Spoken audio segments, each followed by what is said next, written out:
Починаем с вами наши великопостные реколлекции.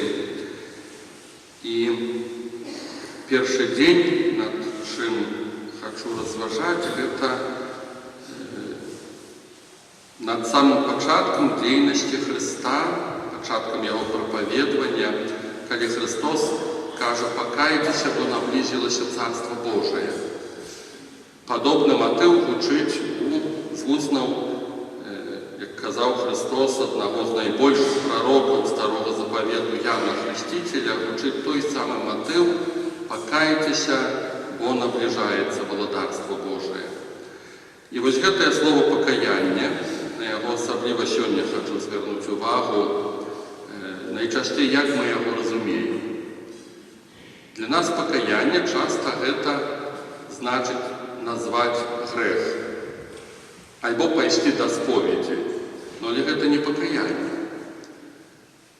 Покаяние, дословно, это слово, я вельми люблю на эту тему разважать, дословно означает изменить способ мышления.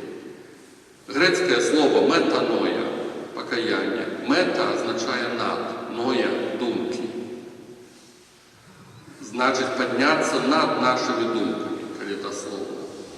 И часто, коли тлумачить слово метаноя, покаяние, то глядять на его у двух аспектах.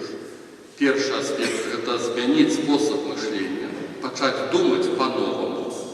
Другой аспект – развернуться на 180 градусов. И это связанные два понятия. Потому что, когда мы меняем наш способ мышления, после мы меняем наш способ життя, лад життя. И покуль вот этот процесс покаяния не отбывается на самой справе, то в нашем житті ничего в принципе не меняется.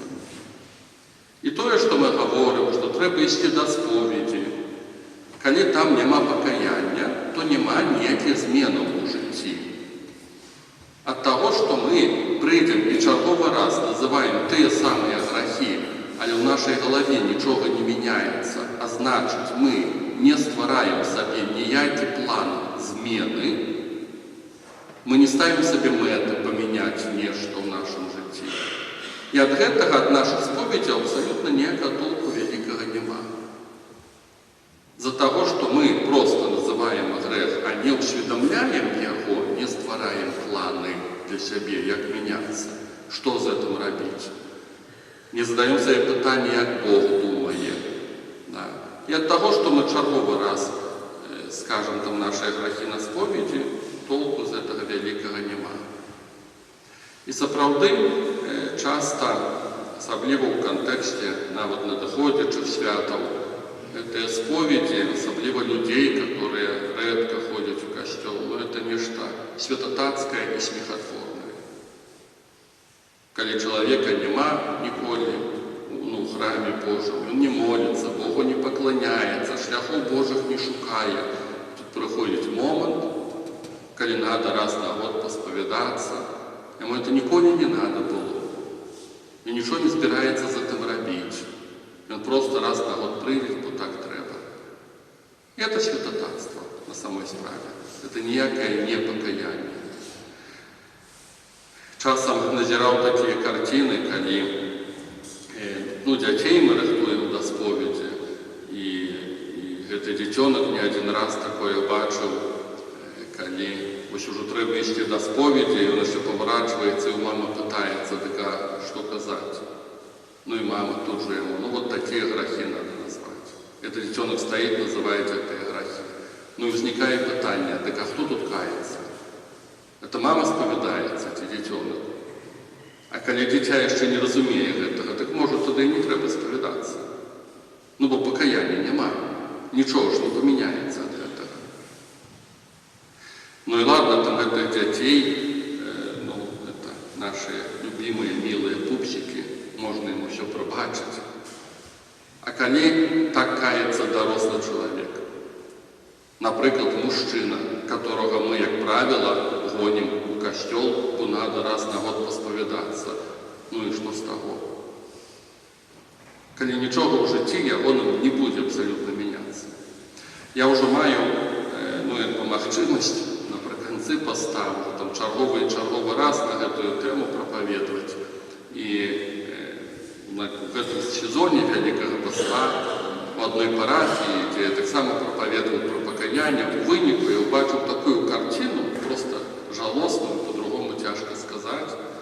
Калі я сядзеў прапаведаваць пра пакаянне, пасля сядзеў у касцёле спавядаў, і бачу, як там уже недзе бліжэй да пачатку імшы, там частка людзей прыйшла, недзе каля канфесіянала села нейкая там група людзей, і бачым так па-ўзросту, што скарэй за ўсё гэта быў бацька і сын. Дарослы сын, ну і бацька яшчэ больш дарослы. Ну і бацька бачыў, што ксёндз сядзіць спавядае, у чарзе нікога няма. І ён сыну гаворыць, а это было блізка канфесіянала, і я чуў гэтую размову, это зусім недавно здарылася. І ён сыну кажа, ідзі да споведзі. Сын пытаецца, што я казаць буду. І бацька яму кажа, ну як што піў, курыў, па бабам хадзіў. І я тут жа зразумеў, што мне трэба з канфесіянала уцікаць, таму што спавядаць я такога не буду. Ну бо ён не усведамляе абсалютна нічога. Ён не збіраецца мяняцца. Ён надалей будзе піць, курыць, па бабам хадзіць. Столькі, сколькі яму это трымаецца, сколькі здароўя дазволіць. Прычым усе гэтыя пункты. Ну які сэнс тады ад такіх споведзяў? І ў нас ёсць нешта такое, нейкі такі магічны спосаб мышлення. Некаторыя тэолагі называюць сакраменталізмам. Так кажуць багасловы. Калі мы чакаем, што нейкі павінен адбыцца фокус, мы ўспрымаем Бога тады як фокусніка. І наіўна думаем, што калі чалавека пахрысцім, давядзём да шлюбу, загонім акуратна да споведзі, наіўна думаем, што там нешта памяняецца. Ну і трэба ўключыць мінімум цвярозага мышлення, каб зразумець, што калі з года ў год нічога не мяняецца, то і не памяняецца далей. Чаму? Ну таму што гэта не магія, гэта не фокусы. Христос, заўважце, калі пачынае сваю дзейнасць, што робіць Христос? Ён прапаведвае. Для таго, каб мы нешта зразумелі, каб у нечым разабраліся. Ён не расказвае нам пра рытуалы, пра абрады, нейкія чарговыя, супермалітвы, которые рашаюць усе праблемы. Ён прапаведвае, каб мы нешта зразумелі. І вось пакаянне, яно звязана з тым, што мы пачынаем у нейкім моменце нашага жыцця усведамляць, што нашае мышленне – гэта не мышленне Божае. Так кажа Бог праз прарока Ісаі. Думкі мае – гэта не вашыя думкі, і шляхі мае, кажа Бог, гэта не вашыя шляхі. І вось сапраўдны працэс пакаяння, ён звязаны з тым, што ты, як веруючы чалавек, пачынаеш усур'ёз задаваць пытанне: Бог, а што ты думаеш? Бог, а як правільна? І вот это вот пачатак пакаяння. Пакуль гэты працэс не адбываецца, то і ніякіх зменаў у жыцці няма, і наўрад ці там нешта Божае нараджаецца. Мы проста трымаемся так, каб успакоіць свае нервы, так гэтага дзіўнага спосабу мышлення, сакраменталізма, думаючы, што павінны адбыцца нейкія фокусы. Ну і можна проста сабе лагічна адказаць, паглядзець на ўсіх тых, каго на сілу загналі да споведзі, прайшлі годы, хоць што-небудзь памянялася ці не. Ну і не памяняецца. Таму што трэба спачатку зразумець. Задаць сабе пытанне, як Гасподь думае. І вось так вот выглядае нашае пакаянне на самой справе. І важна таксама недзе упакорыцца і прыняць тую праўду, што мы ў сваім мышленні мы не самастойныя. Канешне, мы думаем пра тое, што мы дарослыя людзі, ніхто нас не змушае, у нас у саміх фарміруецца нейкая пазіцыя, нашыя погляды, і мы так думаем, што мы самастойныя, на самой справе не. Калі чалавек прыходзіць у гэты свет, нараджаецца дзіцём, такі чалавек абсалютна безабаронны. Ён не ўспрымае гэты свет, ён пачне яго ўспрымаць у залежнасці ад таго, у якім асяроддзі ён жыве. І вось гэта першы працэс фармавання нашых думак і нашага спосабу мышлення. І так адбываецца ў жыцці кожнага чалавека. Мы наіўна думаем, што вот мы самі самастойныя ў сваім мышленні. Не. Мы думаем так, як думала наша асяроддзе, як правіла, як думалі нашыя родныя, блізкія. Кантэкст культуры на нас уплывае. Ну, як паказаць такую простую эту логіку, памятаю, як я здзівіўся аднойчы, так назіраючы проста. Калі хадзіў па каляде, прыйшоў у адну сям'ю, можа там даволі гадоў таму, і у іх было 3 дзяцей. І, як гэта з дзяцьмі ёсць, бацькі кажуць сваёй меншай дачцэ, яны вельмі яе любілі, і кажуць: «Дзетанька, заспявай нам песню, прачытай нам вершык, станцуй нам». Ну, і я акуратненька сядзеў, глядзеў, як гэтая дзетанька танцавала, спявала, танцавала, чытала вершы. І бацькі радаваліся. Я таксама рабіў выгляд, што мне радасна. Ну, так мы робім, калі дзеці так робяць, хлопаем, дзякуем. І яны называлі гэтую малую: «Ты наша прынцэска, ты наша золатка, мы тебе так любім, а якая малайчына». Я памятаю, гляжу на гэтую малую, яна яшчэ такая ўзросту садзіка была, і думаю сабе: ну якая яна там прынцэска? Зубы павыпадалі гэтыя малочныя, шарбатыя, тарчаць у розныя бакі гэтыя зубы. Ну не такая яна там ужо і прыгожая. Але бацькі сказалі ёй, што яна прынцэса.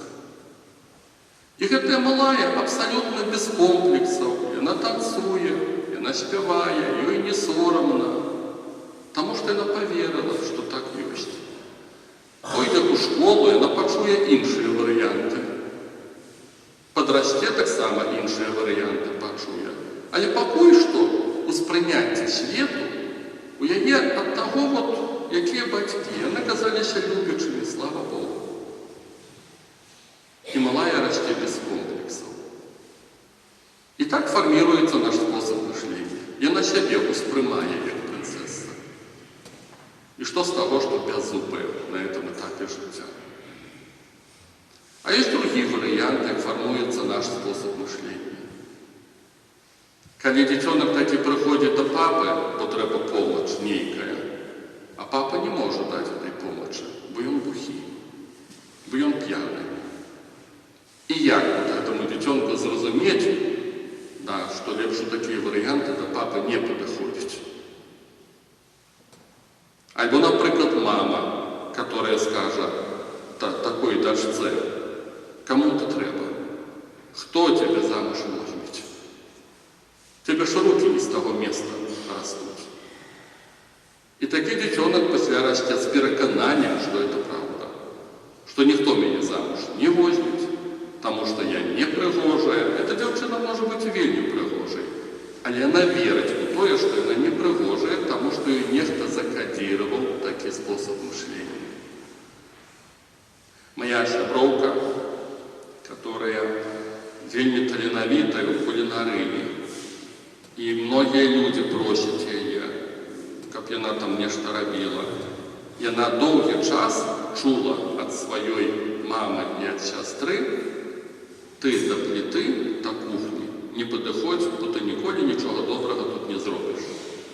Яна доўга верыла, што яна няздольная увогуле працаваць на кухні, нешта там рабіць з кулінарыі. А на самой справе зусім неправда. Просто ёй такую лухту клалі ў вушы. Яна за гэтым доўгія годы жила, жыве. І так фарміруецца наш спосаб мышлення. У залежнасці ад таго, з кім мы жывём, што чытаем, што слухаем, каму верым. І цяпер пачынаецца працэс пакаяння. Калі мы ўсведамляем, што Бог думае не так, як мы, не так, як нас навучили. Для того, каб этот працэс пакаяння распачаўся, трэба пачаць усур'ёз успрымаць Святое Пісанне. Трэба хаця бы як мінімум пачаць яго чытаць, адкрываючы Евангелія, каб хаця бы зразумець, задаючы гэтае пытанне: Бог, а як ты думаеш? Вот калі Бог кажа, што думкі мае не такія, як вашыя думкі, гэта датычыць кожнага з нас. Мяне таксама, духавенства таксама, это датычыць кожнага з нас. Думкі мае, кажа Бог, это не вашыя думкі. Для того, каб пазнаць, якія думкі Божыя, трэба усур'ёз адчыняць Святое Пісанне, Евангелие. Без гэтага працэс пакаяння ён нават не пачынаецца. Канешне, усё не вырашаецца Святым Пісаннем. Многія людзі чыталі, прабавалі чытаць Евангелие, ад гэтага іхныя думкі не памяняліся. Канешне, многа яшчэ іншага. Трэба і дзеянне Святога Духа, благадаць Божая, адкрытасць. Залежыць ад таго, якіх людзей ты, веруючых, на сваім шляху сустракаеш. Як яны разумеюць Святое Пісанне, шмат. Залежыць, шмат элементаў, якія ўплываюць на змену нашага спосабу мышлення, але ўсё-такі асноўны, хаця бы з гэтага пачынаць трэба гэты працэс. Это, канешне, пазнанне Святога Евангелия. Христос не просто так прапаведаваў. Ён не просто так хацеў нешта данесці людзям. Цікавы ёсць момант у Евангеліі, напрыклад, калі людзі чакаюць, што далей Христос будзе аздараўляць іхных хворых, бо яшчэ не ўсіх аздаравіў і не ўсе праблемы вырашыў. А Пан Jesús кажа, што мне трэба ісці ў іншыя гарады для таго, каб і там прапаведаваць. Бо дзеля гэтага я прыйшоў. Так даслоўна напісана. Аказваецца, ён прыйшоў не нашыя праблемы рашыць. Яны ўсё адно будуць, раней ці пазней. Мы сёння чуем, як Христос воскресіў Лазара. Ён не рашыў праблемы, таму што Лазар зноў захварэе і зноў памрэ. Ён працягне яшчэ пару гадкоў у іншым раскладзе. І Христос кажа, я прыйшоў для таго, каб прапаведаць. Гэта яго галоўная задача. І вучняў ён пасылае, каб яны прапаведавалі. Гэта задача номер 1. Таму што это пачатак змены нашага спосабу мышлення.